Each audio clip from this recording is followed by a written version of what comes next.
Assalamualaikum warahmatullahi wabarakatuh. Waalaikumsalam warahmatullahi wabarakatuh. Perkenalkan, perkenalkan kami dari kelompok 4 ingin mempresentasikan hasil kerja kami tentang memperkenalkan materi Coach DB. Kelompok kami beranggotakan yang pertama, saya sendiri Ahmad Firdaus, Rahmat Ariansyah, dan Devri Juanda.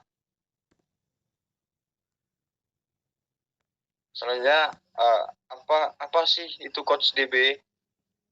Dalam era informasi yang terus berkembang, kebutuhan akan sistem basis data yang fleksibel, skalabel, dan andal semakin meningkat.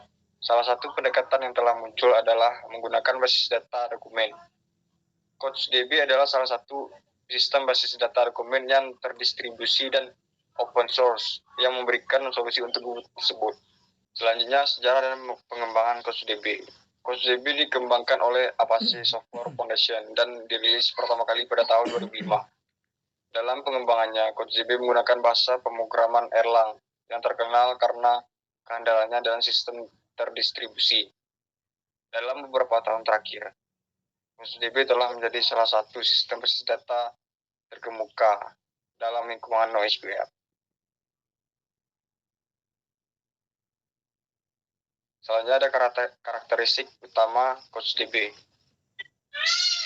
CouchDB memiliki beberapa karakteristik utama yang membedakannya dari sistem basis data lainnya. Yang pertama, basis data dokumen.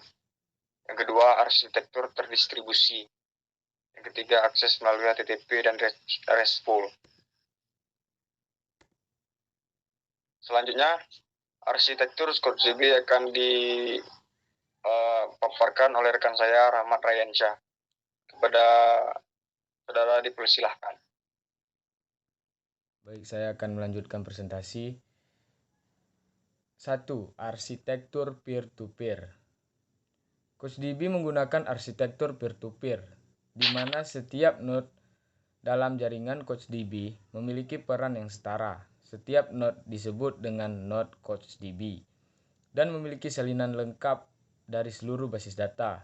Arsitektur ini memungkinkan replikasi data yang asinkron antara node-node yang terhubung.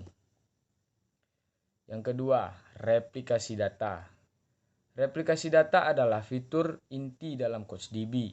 Setiap perubahan data di CouchDB dicatat dalam log perubahan atau change log yang dapat digunakan untuk membangun salinan basis data yang konsisten. Replikasi dapat dilakukan antara node CouchDB maupun antara basis data di node yang sama. CouchDB menyediakan mekanisme replikasi yang kuat, yang memungkinkan replikasi searah atau dua arah, serta replikasi selektif berdasarkan filter. CouchDB yang ketiga, ada keandalan dan toleransi kesalahan. CouchDB dilarang untuk menjadi sistem basis data yang andal dan toleran terhadap kesalahan. Setiap perubahan data yang dilakukan di CouchDB disimpan dalam log perubahan, yang memungkinkan pemulihan basis data yang konsisten setelah kegagalan sistem. CouchDB juga menyediakan mekanisme deteksi dan penanganan konflik saat replikasi data terjadi. Selanjutnya, saya kembalikan ke moderator. Terima kasih atas paparan yang telah disampaikan. Selanjutnya akan dilanjutkan oleh rekan saya, Devri Juanda. Pada saudara dipersilahkan. Baiklah, saya akan melanjutkan kelebihan dan kelemahan CouchDB. Kelebihan CouchDB. Pertama, fleksibilitas struktural dokumen. CouchDB menggunakan model data dokumen yang memungkinkan fleksibilitas yang tinggi dalam menyimpan data dengan struktur yang berbeda-beda. Hal ini berguna dalam mengelola data yang tidak terstruktur atau memiliki struktur yang bervariasi. 2. Replikasi data yang kuat. CouchDB menyediakan replikasi data yang andal dan fleksibel antara node CouchDB. Replikasi dapat dilakukan secara asinkron, searah, dua arah, dan selektif menggunakan filter. Fitur ini memungkinkan replikasi data yang andal dan skabilitas horizontal. 3. Akses melalui HTTP dan RESTful. COSDB menyediakan antarmuka yang mudah digunakan dan diintegrasikan dengan aplikasi lain. Pengguna dapat melakukan operasi kurs menggunakan API HTTP yang sederhana dan intuitif. 4. Konsistensi data. COSDB memastikan konsistensi data di log perubahan. Perubahan yang dapat dicatat dalam log perubahan memungkinkan pemulihan basis data yang konsisten setelah kegagalan atau yang tidak berhasil.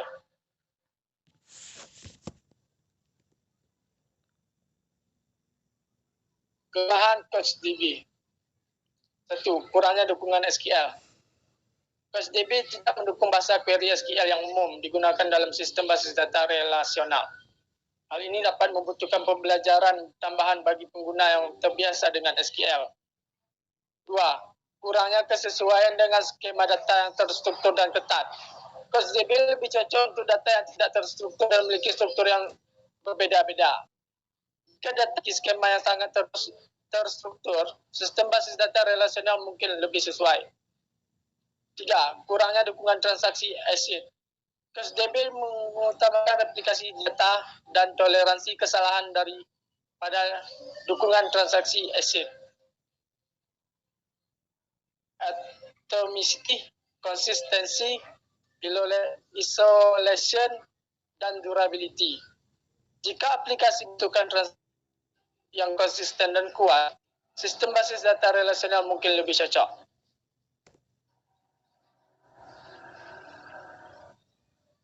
Perbandingan sistem basis data lainnya. COSDB memiliki perbedaan dan persamaan dengan sistem basis data lainnya. Beberapa perbandingan dengan basis data populer adalah MongoDB. COSDB dan MongoDB keduanya adalah basis data dokumen, tetapi MongoDB cenderung lebih cocok untuk kasus pengguna memerlukan skabilitas yang tinggi dan dukungan query yang kompleks. 2. MySQL. COSDB dan MySQL berbeda dalam model data dan pendekatan desain. MySQL lebih cocok untuk kasus penggunaan yang memerlukan skema data yang terstruktur dengan ketat dan dukungan transaksi ACID. 3. PostgreSQL. COSDB dan PostgreSQL juga berbeda dalam model data dan pendekatan desain. PostgreSQL lebih cocok untuk aplikasi yang memerlukan dukungan SQL yang lengkap, query yang kompleks, dan dukungan transaksi ACID yang kuat. Mungkin sekian, saya kembalikan kepada moderator. Baik, terima kasih kepada Saudara Devi yang telah menyampaikan bagiannya. Jadi dari hasil pemaparan yang kami sampaikan sebelumnya, dapat disimpulkan bahwa makalah ini telah membahas secara lengkap dan mendalam tentang COSDB, sebuah sistem basis data dokumen terdistribusi. COSDB menawarkan fleksibilitas replikasi data yang kuat, akses melalui HTTP atau RESTful, dan toleransi kesalahan. Makalah ini juga membahas kasus penggunaan COSDB, perbandingan dengan sistem basis data lainnya, serta implementasi dan penggunaan praktis COSDB. Dengan demikian, COSDB dapat menjadi pilihan yang baik untuk aplikasi yang memerlukan fleksibilitas dalam model data, replikasi data yang andal, dan skabilitas terdistribusi. Sekian dan terima kasih dari kelompok kami. Lebih dan kurang kami mohon maaf. Kami akhiri. Wassalamualaikum warahmatullahi wabarakatuh. Waalaikumsalam warahmatullahi wabarakatuh.